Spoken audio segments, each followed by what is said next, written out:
I've been cooking out of the back of my car on ski trips, camping trips for almost 2 years now. This video is going to show you what you actually need to get started, as well as some nice to haves.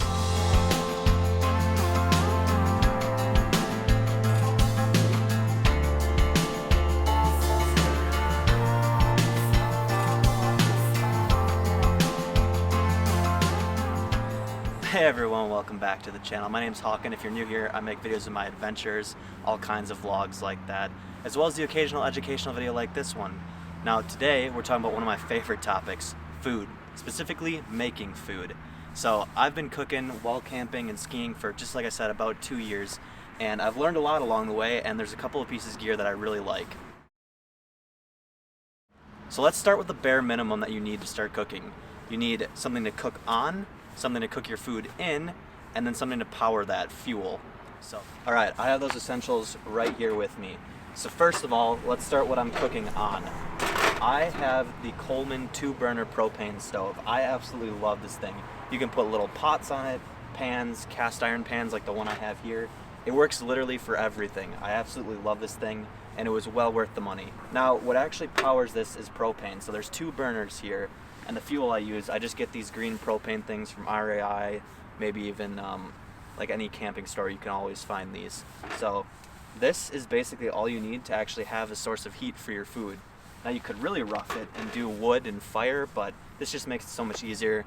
As for what I cook in, I use this cast iron stove. I love this thing because it gets so hot. Yes, it's a little bit of a pain to clean and it's a little heavy. I'm not huge on that, but I've cooked all sorts of stuff in here. You can get it really warm, sear your meats. You can also cook veggies and whatever you want in here. So this is awesome. It's a 10.25 inch cast iron stove. I wouldn't go much bigger than that because otherwise it wouldn't fit very well on this thing. But that is basically all you need to get started. I will mention one more essential. You need something to actually light the burner when you turn the gas on. So a lighter or matches, you will need that too.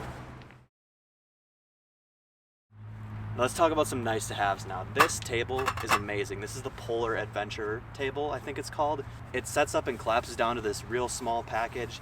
It's aluminum, so you won't have to worry about things getting hot and burning it. This thing is amazing. I use this all the time for all of my adventures. Highly, highly recommend. Now again, this isn't essential because you could just place the stove in the back of your car, but I love this thing. It gives me a lot of room to put ingredients as well as the burner and other stuff. Alright, just a few more items to go. Again, these aren't essential, but I like to keep them with me. So one, a cutting board. It folds super nice. I got this at REI. And just so you guys know, I'm putting all the links to these stuff in the description so you can find them yourself. This, tongs and spatula. It's nice to have cooking utensils around, makes your life a lot easier. I have some collapsible silverware that I use when camping. A knife to go with the cutting board. And that's pretty much all of the utensils. I keep some mugs around for coffee and tea. Really love those. And then these 2 bags here have been kind of new. So I've always had salt and pepper, but it spills everywhere in my boxes. So now I keep it in a Ziploc bag so it doesn't spill anywhere. And then whenever I go to restaurants, I always make sure I have some of the spice packets I take with me. So I always have seasonings for my food if I need it, or sauces. Also keep this in a little baggie. And yeah, it's been great. 2 more things I have yet to mention. 1, garbage bags. Make sure you don't litter, don't put any of your trash anywhere. Always pack out what you bring to your camping trips or ski trips. And then 2, I always keep some folding chairs around. I don't always want to stand when cooking. I can sit here. When I have friends with me, I have 2 folding chairs so they can sit while I cook. But that's the main stuff. I also obviously keep some food items, some oil, as well as some other random bits and bobs in here too. But that's really all the things I would recommend that you get when you start cooking out of the back of your car. And then my absolute favorite part about all this, with the car camping piece I built back here, this is the back piece. I have my totes, and everything all packs in here so nicely. And just like that, that's all the gear put away, all stored here, ready to go for the next adventure. Yeah, I hope you guys enjoyed the video. Again, check the links in the comments for all the gear that I mentioned in the video. And if you have any questions, leave a comment down below. But if not, I'll see you next time.